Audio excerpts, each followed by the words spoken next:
like hoop butt because it generates, you know, what we're doing with the stick, it generates into empty hand. So if he's attacking me at angle 1, I'm meeting him here. Then I'm hitting this funny bone right here with the knuckles. But in the drill, we just slap up. From right here, I come here, I go over, he stops it here. He does the same thing here. And we keep going. And I like this because it's almost comparable to like the trapping and all that, which is pretty cool.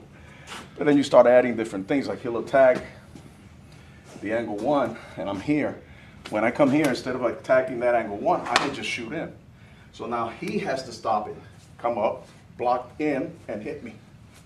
See? Which gives me the opportunity to do the same. See?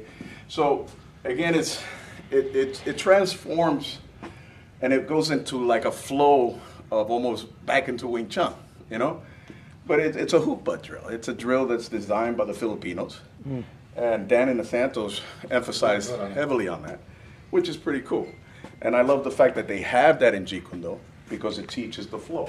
See, it teaches, as soon as he attacks the angle, it teaches you right to go. Now, instead of, I can just chop, you know? And again, I'm using Silam Tao with that one shot, you know, which is fun. But this is why I like that flow in the Kali and the weapons. Because the weapons, again, it's the extension of the hands. The other thing that I picked up in Wing Chun is that every time a punch comes in, when I pock, I want to pock and hit, but once he does that, I want to come in to the center, always into the center, so that I could cut him off before he could set it off, okay? And this is what I like about the Wing Chun that I've picked up. Most of the time when the punch comes in, you're going to see some pock signs, okay? You're going to see this here. You're going to see bill sound.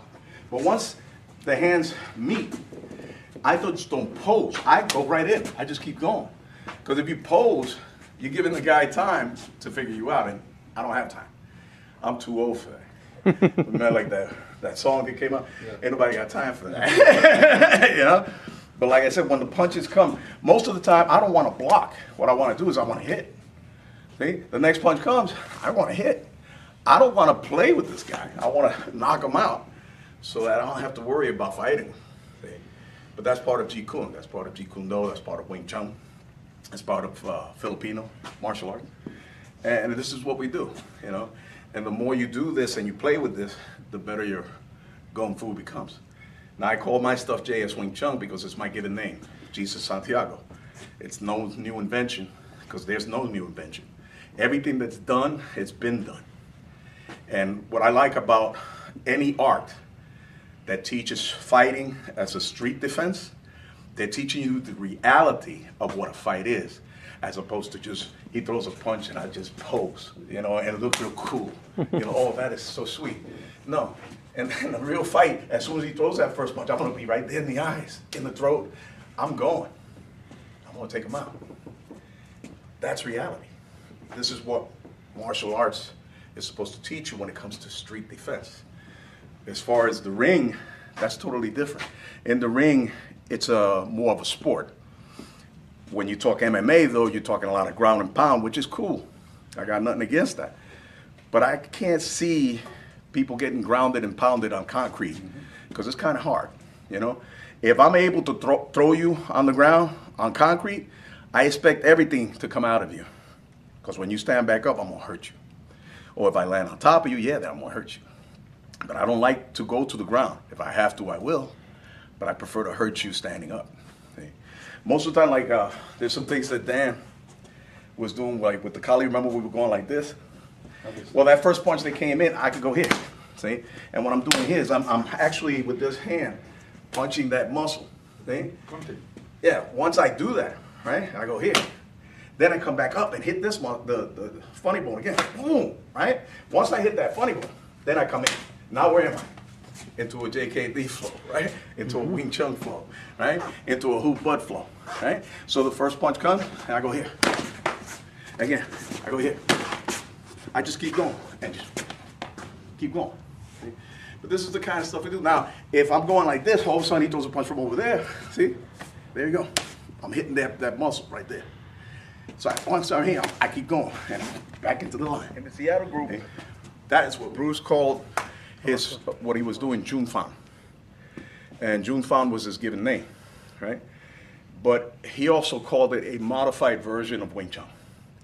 And most of the stuff that they did is like, he would stand there and do this here. The punch is coming. These are some of the drills they would do it. And if you're doing it without nobody, then you're doing this here. And then in Oakland, he had this thing where he liked to throw a back fist, a cross, and a hook. And you have some gloves. Yes, I do. Well, I'll do it without gloves. What's happening is, if he had gloves here, I'm doing this here, right? Now this is where it really became interesting when I met my Sifu Gary Dill. He taught me this, and this is what they were doing in Oakland. But what he also said was, they're using the whole body to do this. In other words, if he throws a punch at me, okay, instead of me trying to throw that back fist across and hook, I'm still throwing it, but that fist is coming. So now I'm using this back fist as a block, right? So the punch comes in, I'm here. Now I'm on the line, and from right here, take him out. You know? This is where that jab cross hook combination thing happens. And it's part of the Oakland. The Wampak is part of the Seattle. And now you got the Los Angeles, where you have the kickboxing aspect of it. In the kickboxing aspect of it, when he moves in, I could either move back and kick, or I could move in and kick. See? So it depends on what he's giving me as energy. Okay? But all this is what we play with. All of this is what we drill with. You know, it'll take a lifetime to master all this, but it's a great journey. You know, and this is what JS Wing Chun, this is what Jeet Kune Do has given me. Take everybody out. Okay, I would do a That's lot of it for that me. for him.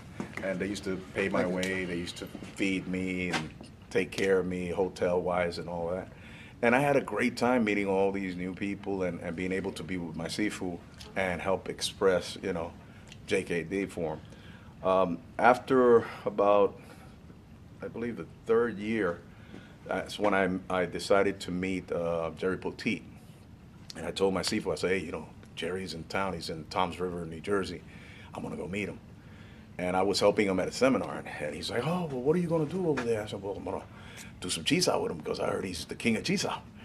And he said, well, okay, well, you have my blessing. Go over there, say hi to Jerry for me, and let me know how it goes. So I said, cool. So I drove from, matter of fact, we were here in Pottstown, Pennsylvania. I drove from Pottstown all the way to Toms River. I get there, and there's Jerry Poteet in his little black top and his beautiful jet white hair, you know? And I met Jack Ponte, and Ponte called Taki Komura on the phone for me because I had never spoken to Taki. And I start talking to Taki Komura on the phone. Oh my God, it was like so cool to just be able to talk to Taki Komura. And Taki was like really, really a gentleman, and oh, I can't wait to meet you. Hopefully someday you could come over here and we could go to the cemetery and visit Bruce and all that. And it was just, I was awestruck, man. Mm-hmm. Then we went downstairs into the basement and we start doing the training. And Jerry right away started going into this kind of stuff. Check this out. He said, all right, we're doing this here. If I trap you here, right, what I want to do is hit you with the third hand. Okay, now watch what the third hand is. Face this way, okay? If he throws a punch at me and I meet him here, when I go here, look at where the third hand is. Okay? And then he's here. Then he said, okay, if I trap you and he pushes over, where's that third hand? It's here, and it's here. And now I'm here. Okay? And this is the kind of stuff that Bruce Lee used to do to him. And he used to knock him out at least once a week. Wow. The other thing that Jerry was really, really adamant about was his dummy. And you don't have one here, but he used to flow on the dummy. I like doing it traditionally, but every once in a while I flow with the dummy because the dummy helps you to develop flow, and it helps you to keep everything tight. But that thing with Jerry was just wonderful. After we finished it, he said, okay, everybody's been wanting us to do chisao, so let's chisao. So I'm rolling with seafood. And all of a sudden I go like this to him, man. And he couldn't come up in time. And when he did finally get up in time, I went here and he stopped this one. Then all of a sudden, as soon as he moved his hand right here and I went up here, he hit me. He said, ah, you see? And I said, yep, I gotta guard my bottom, you know? And I gotta be careful when I let you go, because you're gonna hit me, you're gonna tag me. And that was his third hand. So he caught me with the third hand, and that's what Bruce used to do to him. But we went at it. I mean, we were at a point where when I roll, I like to go into lopsao, you know, and lopsao is here. I like to go into this. I like to chop. I like to go by just doing all this, you know? And we were going into all that. Then I trained with Jerry 3 times. Those 2 days that weekend, and then I went home that Monday, and he called me up. Jerry called me up, and he told me, Tony, and it made me blush, because I said, Seafood, don't say that. He said, Tony, when I got, and this is the way he would tell you, Tony, when I first got here to Tom's River, I was looking for a breath of fresh air. And then you came along. And I said, oh my God. I was blushing like you wouldn't believe. I said, thank you so much, Seafood. That's a high compliment from Jerry Petit. And you know, like I said, I've been blessed with all these guys.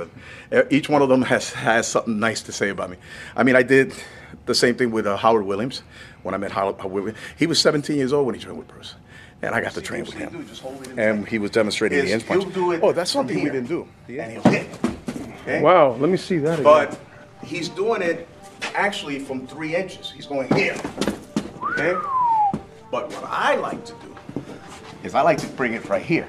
And then I hit him from an inch. Okay? Wow. If I hit him with the floating punch, which is 6 inches, I'm not going to be here. I'm going to be here. So I'm doing this.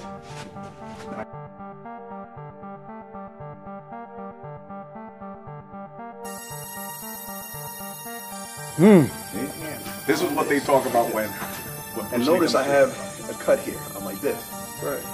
As this is closing, the wrist and the elbow and the hip are hitting. Yeah? So you're here, and then you go here. With the hip. Okay?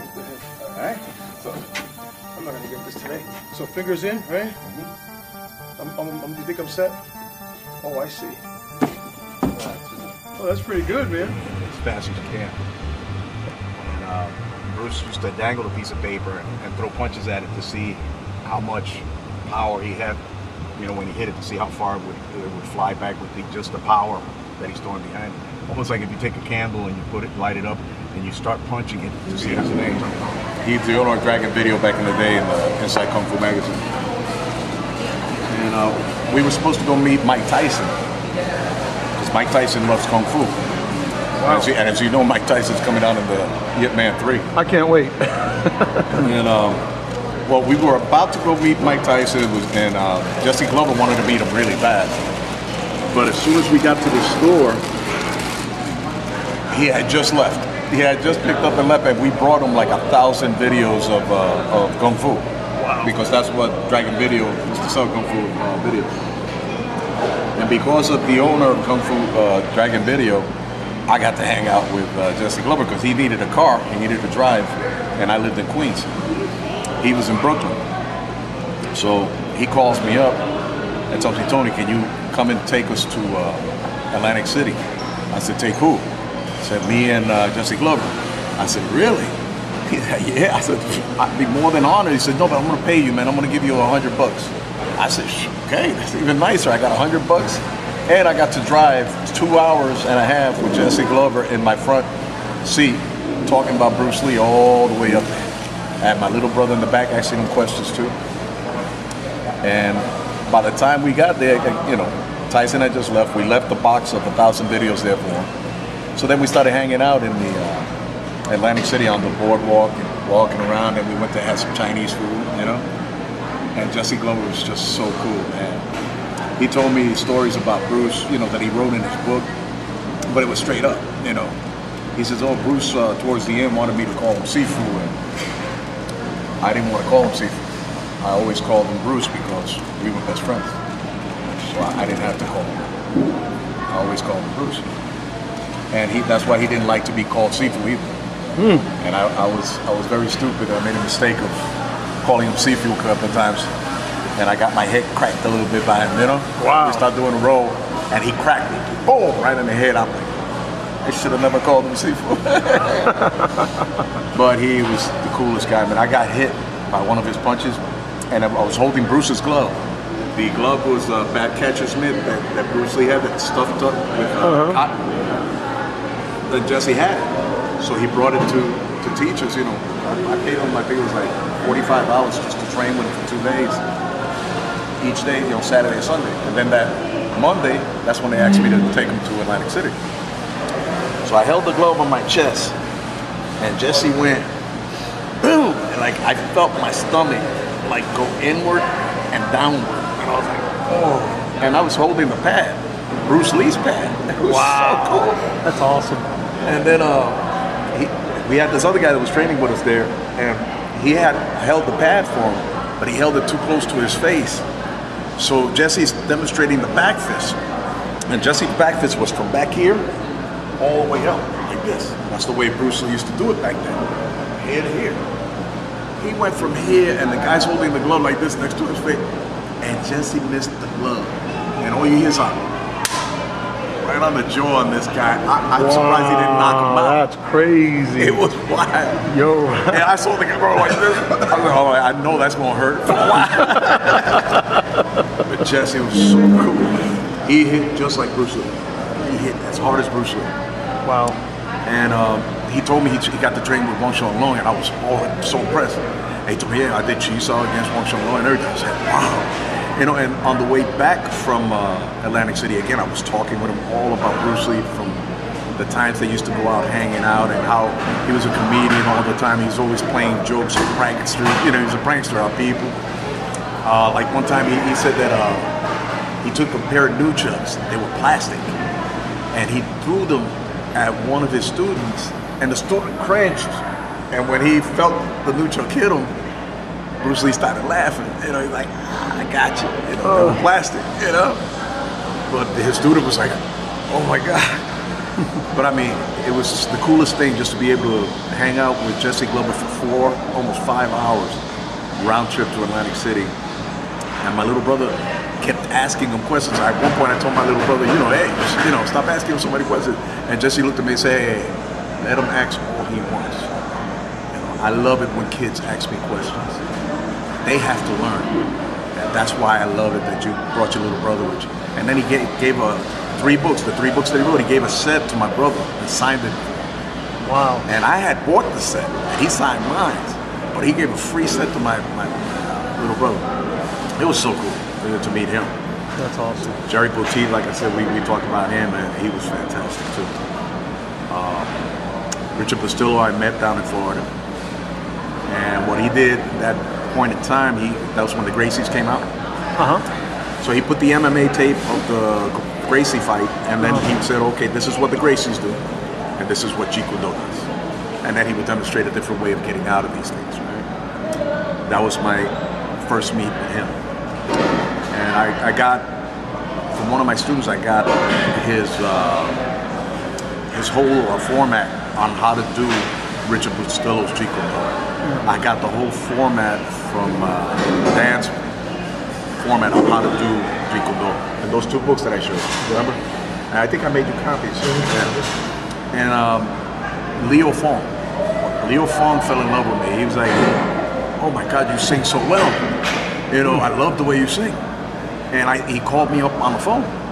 You couldn't possibly be able to sing for us tonight. Right now, right? A little bit, just like, you know. Treat me like a fool, treat me mean and cruel, but love me.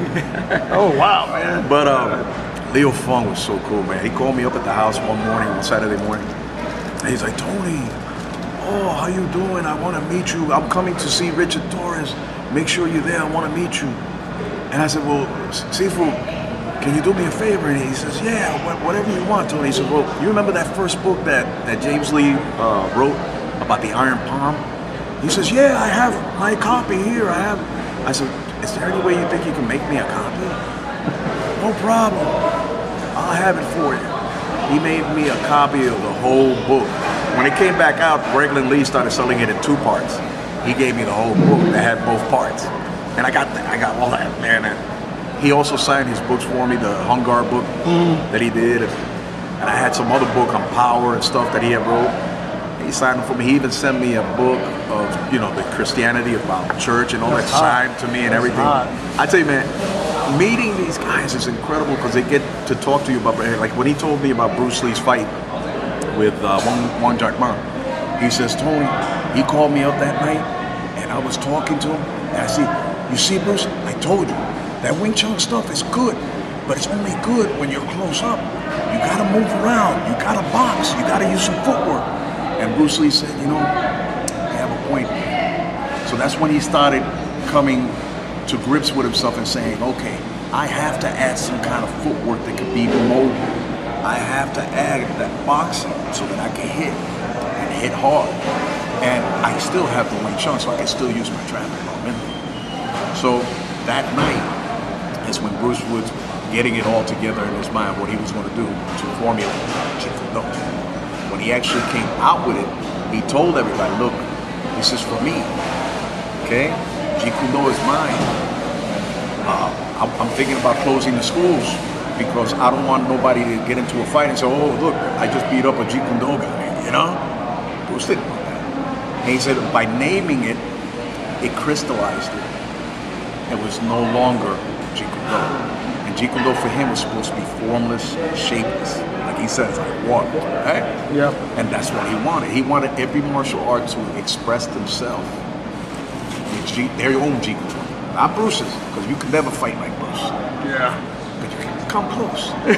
Really? You can come close. You think he was the best at the time? For me, he will always be the best because, and you know, also I give credit to Ed Parker, because without Ed Parker, without all these main ingredients, without Ed Parker, without Joe Louis, without Mike Stone, without Chuck Norris, okay, without Leo Fong, without James Lee, without Jesse, without Tacky, Bruce would have never been who he became. So he learned from all of them then? All his students were like more like his dummies, so that he could train on and gain experience. Like with Jesse, he learned a lot of wrestling. You know, Jesse was a judo player, so he learned a lot of wrestling and judo. Judo Gene LaBelle taught him a little bit. You know, Wally J came across and taught him a little bit. You know, so he picked up from everybody, and then he would use it on his students and see how it would work. So it was like they were his training partners, but also his training dummies that he could just put it on them, you know? So without those ingredients, Bruce wouldn't have been around. And I give a lot of credit to all those guys because without them, Bruce wouldn't have been the person that he is. And without Bruce, we wouldn't be so infatuated and so happy to be a part of martial arts. Right. And I love that. I love being a part of the martial arts because of all that. All those ingredients. Bruce and the ingredients. Golden talked about him and Jerry Poteet used to get together and then they would get together and say, oh, look, you go ahead and do cheese out with him and I'll watch and see how he hits you. And then I'll do it and you watch and see how he hits me. So we could try to figure him out. And they finally figured him out. It was the third hand. So Steve Golden showed us that. And I was like, whoa. You know, this is the stuff that Jerry Poteet and Steve Golden were picking up from Bruce. And Jerry told me he used to get knocked out at least once a week. Wow. So I know he was putting it on, you know. And even Dan, when Dan told me that the reason he did the pointing finger in Enter the Dragon was because of Danny. He said, Dan, throw a punch at me. So Dan threw a punch at him. And Bruce said, come on. You could do better than that. Throw a punch at him. So Dan threw a punch at him. So then Bruce came up to him and said, Dan, smack! Smacked him in the face, and Dan forgot that was Bruce Lee, and he threw a punch at him. He says, that's it. How did that feel to you? And Dan was like furious, you know, he's all red because he just got smacked real hard by Bruce Lee, and he just attacked him. He forgot he was Bruce Lee. You know? Wow. I mean, there's a lot of good stories, and you know, when Dan talks about those stories, he starts crying because he loved Bruce Lee so much, and Bruce Lee did so much for him. You know, yeah, like I said, I'm very fortunate to be able to train with some of these guys and be able to hear all these stories. You know, I should even write a book about this. You should. Anecdotes of the Bruce Lee students, you know, or something, you should. which would be really cool. And what was that book that you're in? oh, that was the site, Descendants of the Dragon, which they put me in the category of second generation Jeet Kune Do. I'm a second generation instructor in Jeet Kune Do. That's amazing, man. And I was so honored that Paul Bax put me in there, you know? Wow. And it was really, really cool, all the questions and answers. And like I said, I'm so honored for my for Gary Dill to even give me the honor of making me a full instructor in the Oakland JKD, man. I'm like, I even called Felix Macia Jr., who's Felix Macia Sr.'s son, and Felix Macia was another Bruce Lee student, you know? But they did the Oakland JKD with Jimmy Lee and Bruce Lee. So Felix Jr. was telling me, hey, Tony, because I told him, I said, look, I wanted to let you know that this is what Gary did. And he said, oh, but that's great. He says, you know you're part of my family too. So yeah, you're Seattle, man. I mean, you're Oakland, man. You're Oakland JKD. And I was like, wow. You know, that's to get an honor from these guys like that is just unreal. And I can't wait to meet up with Felix, because Felix is really, really cool. I got some footage from Felix one time. It was just phenomenal. I gave you a copy of it. Yeah. I had to give him a copy. He's my student, and he was like, "Oh my God, this is what Jeet Kune Do was back in Oakland." I said, "Yeah, this is what Oakland JKD is, and that's where it originated from, you know." But yeah, man, there's some good stories, man. I hope you enjoyed all that. Thanks, man.